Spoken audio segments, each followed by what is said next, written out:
All right, let's also now welcome on board Gautam Singhania, who's joining us to discuss the increase in cotton prices, also the impact of the increase in fuel on logistics, the reboot in overall demand as well, and the kind of pickup we're seeing in real estate.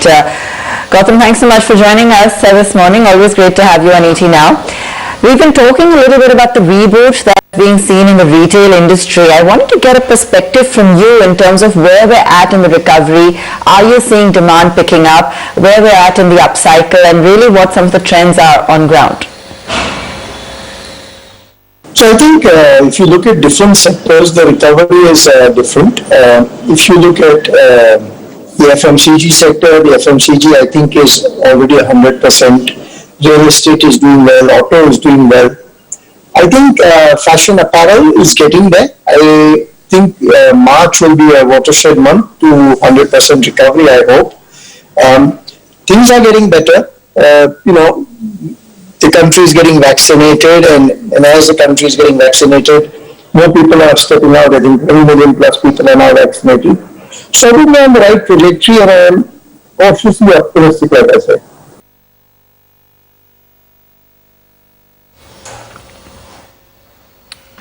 Okay, so in the right direction.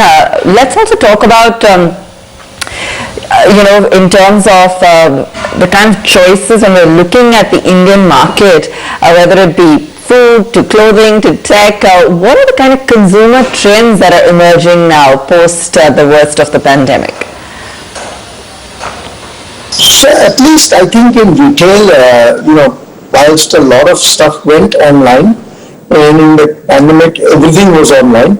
But I think that reversal is taking place. We've seen this weekend sales to pre-COVID level. So I think weekends are back to pre-COVID levels. That only indicates to me that consumers are willing to come out and spend.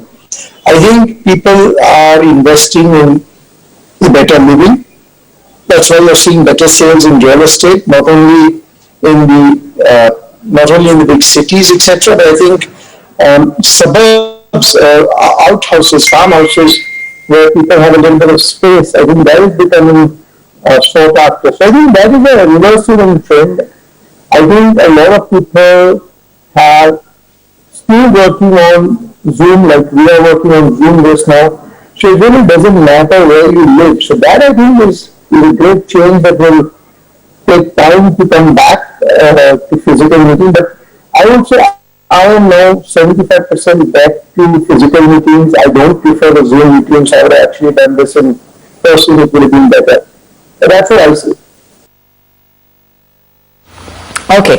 What about the demand in Tier 2, Tier 3 towns? What's that looking like? Is there a reason to expand further into those segments?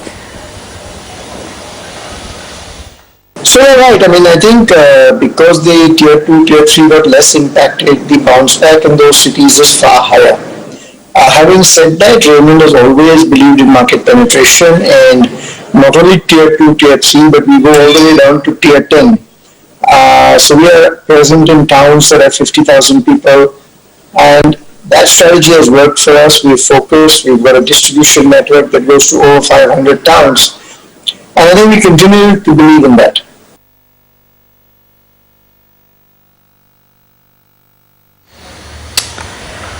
Okay, now cotton has gained over 13%, since the beginning of the year.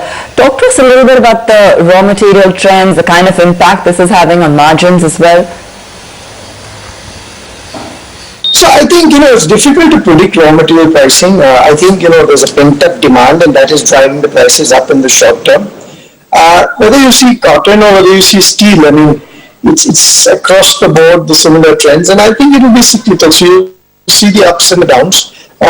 In a branded apparel business, raw material is a lower percentage of your final selling price. So whilst raw material pricing will impact you a little bit, it's not going to be a great deal because you're not a commodity supplier. Okay, fuel prices have also gone up, so let's talk about that, and quite continuously in shipping as well. We've seen there's a shortage of containers. So how are some of these factors impacting logistics, and in turn, of course, how much has cost gone up because of this? So yeah, you are seeing input costs going up, whether it's fuel prices going up or shortage of containers. I think this is you taking in your stride.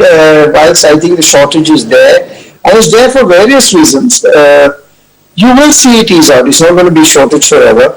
Because as the prices go up, the demand will come down, and you have to live with this, I guess.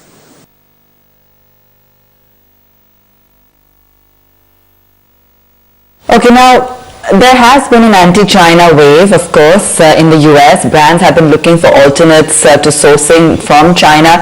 There's been a lot of discussion as to whether or not things will shift towards India as a preferred destination. Are you seeing any inquiries or any interest on the back of that? Certainly, I think US customers have realized that they don't want to be in China, and that is, of course, helping us. If you see the auto component business, we're getting more orders. I think fashion apparel is still taking time to open up, but I am pretty confident that the US customers would look as an alternative to China. It's really a question of how well we position ourselves to take advantage of this current sentiment. And Mr. Singhania, tell us how the export business has been shaping up and what kind of a recovery as well you've seen in your retail business. Export, like I said, in different businesses is different. I think in the auto component business, it's picked up far better. In the engineering, it's picked up far better. In the apparel business, it's still slow because retailers still got a lot of stock in the US. So I guess it maybe a couple of quarters is one guess, and we should be back to normal. Okay, and let's also talk about the demand for real estate. Have you seen an uptick after the duty cuts have been announced by the government, and are you also now moving towards some of the new launches? What's in the pipeline? So yes, I think the stamp duty reduction has been a big boom. But like I said, I think fundamental change is that people want to get their own home. And the only is in the affordable luxury segment. Small homes with a lot of amenities. I think that is really doing well for us. I think today we are the #1 project in Thane. We are outstripping sales to all the competition. And that's really a factor of, the right product, right price, right location, right amenities, the trust of the brand, etc. So I continue to see the demand for real estate to be strong.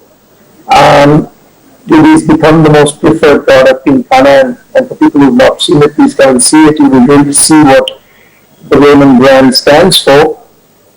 New launches, yes, we have a few things in the pipeline. Currently, we have a 1 BHK and a 2 BHK small, Heaven and Nest, and we are looking at other products to cater to the demand of that market. What about the demand that you're seeing in auto parts as well as the engineering division? Are you sensing some sort of a sharp uptick after we have seen things gradually opening up and things getting back to normal? So I would say those businesses are back to pre-COVID level. Auto globally and internationally and domestically, as you are aware, are doing very well. So we continue to remain and have strong order books on that business. And I certainly see that continue at least for the next few quarters. Okay, what's your outlook then, Gautam, for FY22 growth plans, with respect to the kind of top line and, of course, bottom line that you're looking at going forward? So I think, if we achieve 2019 levels, we would have done well. I still say cautiously optimistic. But on a balanced scorecard, I think we have recovered reasonably well. Can we do better? Of course, we can always do better. But I think we have to slowly wait and watch and be, like I say, cautiously optimistic.